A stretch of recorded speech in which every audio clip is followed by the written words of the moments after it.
அண்ணே சட்டமன்றமே பார்த்தீங்கன்னா, இதுக்கு முன்னால இந்த திராவிட கட்சிகள் 50 வருஷம், 60 வருஷம் போன சட்டமன்றத்த விட, அன்பண்ணன் சீமான் வந்து சட்டமன்றத்துக்கு போனாருன்னா, சட்டமன்றமே வந்து தெறிச்சு தெறிக்கும்.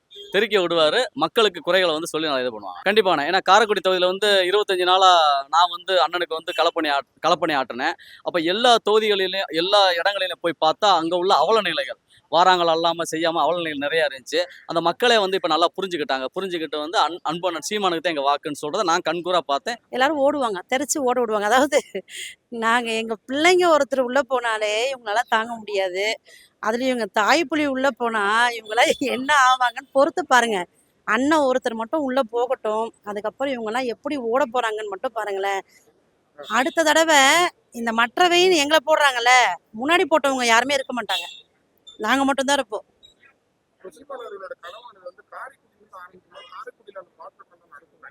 கட்டாயம் நடக்கும். மக்கள் நேசிக்கிறாங்கல்ல. காரைக்குடியில என்ன வரவேற்பு அண்ணனுக்கு இருந்ததுன்னு நாங்க பார்த்தோம்.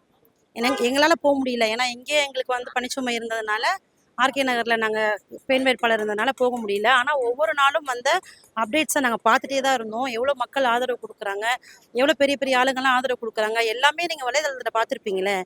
அத வச்சே உங்களால கணிக்க முடியலைங்களா? எவ்வளோ ஆதரவு இருக்குன்னு. இவரு வந்து திடீர்னு திமுகவை எதுக்குறேன்னு கொளத்தூர்ல நிக்காம காரைக்குடிக்கு ஏன் போனாருன்னு மக்களுக்கே தெரியும். அதாவது மக்களே கொஞ்சம் தெரிஞ்சிருப்பாங்கன்னு தான் நெனைக்கிறோம் நாங்க. இப்ப இன்றளவிலும். ஏன்னா எங்க பிள்ளைங்களே வந்துட்டு கொஞ்சம் வெறுப்பேத்துற விதமா ப்ரவுன் கலர் பேண்ட்டும், ஒயிட் கலர் ஷர்ட்டும் தான் போட்டுட்டு போனாங்க. ஆமா. போட்டுட்டு போனாங்க. ஏன்னா கொஞ்சம் அவங்க நம்மள ஏத்தி விடும்போது, நம்ம அவங்கள ஏத்தி விடாம இருக்க முடியுமா? அதனால. ஆம், சட்டமன்றத்தின் சரித்திரம் ஆயிடுவார் எங்கள் அண்ணன் சீமான் அண்ணன். அதுதான். ஏன்னா இதுக்கு முன்னாடி கேப்டன் விஜயகாந்த் வந்து சட்டமன்றத்தில் சீறினதை பார்த்துருப்பீங்க. அவர் சீறினாரு, ஆனால் அவர் அடக்கிட்டாங்க. ஆனால் எங்கள் அண்ணன் சீமான் அண்ணன் வந்து தலைவர், எங்களுடைய தலைவர் மேதகு வேலுப்பிள்ளை பிரபாகரன் அவர்களின் தம்பி. அவருடைய சீற்றம் கொஞ்சம் கூட யாருக்காகவும் அடங்காது. அப்படி அடங்கியிருந்தா இந்நேரம் மற்ற கட்சிகளோட கூட்டணிக்கு போயிருப்பாரு. பல ஆயிரம் கோடி சம்பாரிச்சிருப்பாரு, பல 100 கோடி சம்பாரிச்சிருந்திருப்பாரு. ஆனால் எதுலேயுமே சமரசம் செய்யாமல் இன்னைக்கு சட்டமன்றத்துக்குள்ள அண்ணன் போவது 100% உறுதி. அங்கே நீங்கள் பார்ப்பீங்க, சட்டமன்றத்தின் சரித்திர நாயகன்னு எங்கள் அண்ணன் செந்தமிழன் சீமான் அவர்கள் எல்லாராலையும் போற்றப்படுவார்.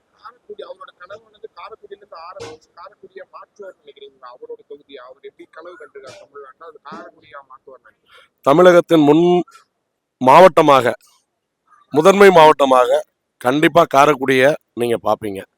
ஏன்னா இது எல்லாருமே வந்து வாயில தான் வந்து பேசுவாங்க. ஏற்கனவே வந்து கன்னியாகுமரி மாவட்டத்தில் சொல்கிறாங்க எல்லாரும், யாருமே இது வரைக்கும் ஒரு வெற்றியை கூட காணலைன்னு. ஆனால் கன்னியாகுமரி மாவட்டத்தில் ஒரு பெண் வேட்பாளர், அவங்க வந்து பார்த்தீங்கன்னாக்க அங்கே இருக்கக்கூடிய கவுன்சிலர் அவங்க வந்து ஒரே ஒரு மாணவனுக்காக அந்த பள்ளிக்கூடத்தை மூடணும்னு சொல்லி அரசு ஆணை பிறப்பிச்சதுக்கு அப்புறம் தன்னுடைய சொந்த பணம் 25 லட்சம் ரூபாயை செலவு பண்ணி அந்த இடத்துல அதாவது குழந்தைகளை வந்து படிக்க வச்சு, இன்னைக்கு ஆளும் கட்சி எந்த கட்சியா இருந்தாலும் சரி, அந்த நேரத்துல யார் இருந்திருப்பாங்கன்னு உங்களுக்கே தெரியும். அவங்களே சிறந்த கவுன்சிலர்னு சொல்லி அவங்களுக்கு வந்து அவார்டு கொடுத்துருக்குறாங்க. இதுக்கு மேல நாங்க எதுவும் சொல்ல வேணாம். அண்ணனுடைய வளர்ப்பு பிள்ளையான எங்கள் சகோதரி அந்த இடத்துல சாதிச்சிருக்கிறாங்கன்னா எங்கள் அண்ணன் எப்படி இருந்திருப்பாங்கன்னு நீங்க தெரிஞ்சுக்கங்க. அண்ணன் உள்ள வந்தாதான் தமிழ்நாடு அரசியல வந்து வந்து என்ன சொல்றது, ஒரு ஒரு பிரளயம் வெடிக்கிற மாதிரி ஆகும். ஏன்னா அண்ணன் வந்து இத்தனை வருஷம் உள்ள தமிழக சட்டசபையில போகாம விட்டது ரொம்ப மிகப்பெரிய ஒரு தலைகுனிவு தமிழர்களுக்கு. நம்மளுக்காக போராடுற மனுஷனை வந்து விட்டுட்டு எவனோ எங்கேருந்தோ வரவனுங்களாம் வந்து காசை கொடுத்து மக்களை ஏமாற்றி உள்ளே போயிட்டு அவனுக்குள்ளே அடிச்சுக்கிற மாதிரி ஒரு பாலிடிக்ஸ் பண்ணிக்கின்னு மக்களை ஏமாற்றிக்கின்னு அவனுக்குள்ளே ஒரு இதெல்லாம் பண்ணிக்கின்னு ஜாலியாக இருக்கான். நல்லா தமிழ் மக்களை ஏமாத்துறானுங்க. ஒரு மனுஷன் போராட்டிகிட்டே இருக்கிறாரு, அவரை உள்ளே அனுப்பாமல் இப்போ தான் வந்து காரைக்குடியில் வந்து அண்ணனுக்காக ஒரு 1000 பேர் மேலே தன்னார்வலில் போயிருக்காங்க, மாணவர் இளைஞர்கள்லாம் போயிருக்காங்க. அதனால் அண்ணன் ஜெயிச்சார்னா தமிழ்நாடு அவர் ஒரு ஆளே போதும், ஒட்டுமொத்த சட்டசபையும் கதற விடுவார்.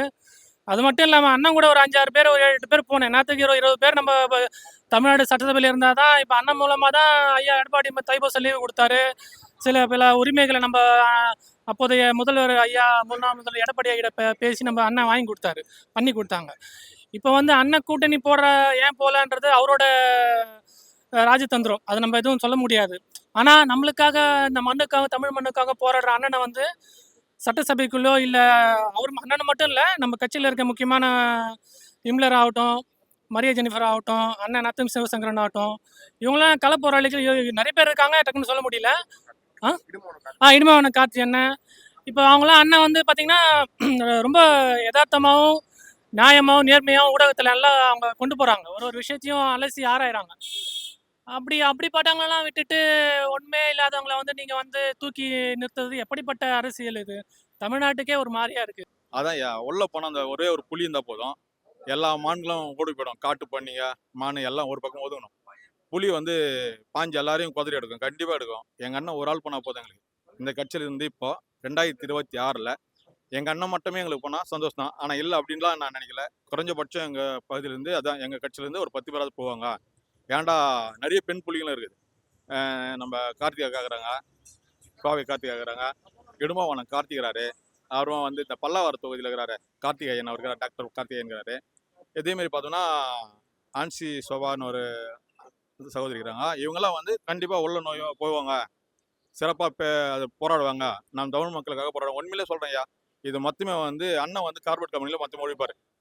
எல்லா இடத்துலையும் இருக்கிற கார்பரேட் கம்பெனிங்க தண்ணி எடுக்க முடியாது, பிளாஸ்டிக் விற்க முடியாது, அரிசி பருப்பெல்லாம் வந்து இயற்கையாக கொண்டு வரன்றாரு எங்கள் அண்ணன். இவ்வளோ நாளுக்கு ஹைப்ரேட்டில் இருக்குது. இதை மொத்தம் மாற்றினா நோய் குறையும். அதில் மாத்திரை தேவைப்படாது, மருத்துவமனை தேவைப்படாது, பள்ளிகளை வந்து சீரமைக்கிறன்றாரு. இப்போ பள்ளிகளெல்லாம் கொடுத்து இலவச கல்வின்னு கொடுத்தாருன்னா கார்பரேட் கம்பெனிலாம் பாதிக்கல, அதனால தனியார் ஸ்கூல்லாம் பாதிக்கும். அதனால வந்து அவங்க விட மாட்டாங்க.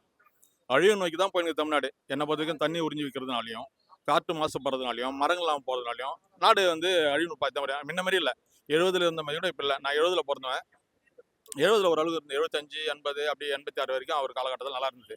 அன்றைக்கி எங்கே பார்த்தாலும் கொட்டிங்க இருக்கும், கிணறுங்க இருக்கும். இன்றைக்கி எல்லாத்தையும் அடிச்சு உடச்சி மண் வாரியும் போட்டு ஃப்ளாட்டுங்கள் ஆக்கிட்டாங்க. இன்னைக்கு கல் நட்டாங்க எல்லா இடத்துலையும். ஒரே வெயிலாக தான் இருக்குது, மொத்தம் அனலாக தான் இருக்குதாண்டி மற்றபடி தண்ணி இல்லாத குட்டைகள் ஆகிடுச்சு. ஏரி இது வரைக்கும் தூர் எடுத்துல சார். எனக்கு தெரிஞ்ச நாள்லேருந்து இது 56 வயசு ஆகுது எனக்கு. இது வரைக்கும் வந்து ஒரே ஒரு தூர் கூட எடுக்கல. எங்கே ஏரியோ குளமோ எங்கே எடுக்கல. அவங்க என்ன பண்ணுறாங்கன்னு ஒன்றுமே தெரில சார். அது சிதம்பரம் வந்து அங்கே காரைக்குடியில் வின் பண்ணி இந்த நாட்டு மக்களுக்கு செஞ்ச துரோகத்தையும் அந்த மக்களுக்கு அவர் எதுவுமே செய்யலை. அங்கே பார்த்தீங்கன்னா அந்த வேலிங்காத்தான் முள் இருக்குது, ஃபுல்லாக காடு. அதுக்கப்புறம் வந்து வெட்டப்படாத அந்த பெரிய குளங்கள்லாம் வந்து சின்ன சின்ன குட்டையாக இருக்குது. அதுக்கப்புறம் யூக்லிஸ் மரம், அந்த தைல மரம், இதெல்லாம் தான் ஒழிக்கிறதுக்கு அவர் வந்தார்.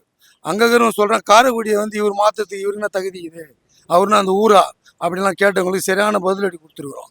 அவர் காரைக்குடி மாத்திரன்றது நீர் ஆதாரம், நல்ல செம்மண் வளம் கொண்ட ஒரு மண். அங்கே கொஞ்சம் வந்து வளமுள்ள எல்லாம் வந்து பண முதலாளி இருக்கிற இடமா இருந்தால் கூட அடிப்படை மக்களுக்கு, அங்கே சாதாரண மக்களுக்கு சரியான பலன் இல்லை. சீமான் அங்கே வென்று வருவார். அங்கே அதிகபட்சமான ஓட்டுன்றது பெருசாக இல்லாமல் வெல்வார். அப்போ 234 தொகுதிக்கும் அவர் ஒரு ஆளுக்கு சமம் இருக்குது. மற்ற 10 தொகுதியில் நாங்கள் டஃப் கொடுக்குறோம். அது வந்து நம்ம இயற்கை அணியினால் அந்த சொல்லுவோம்.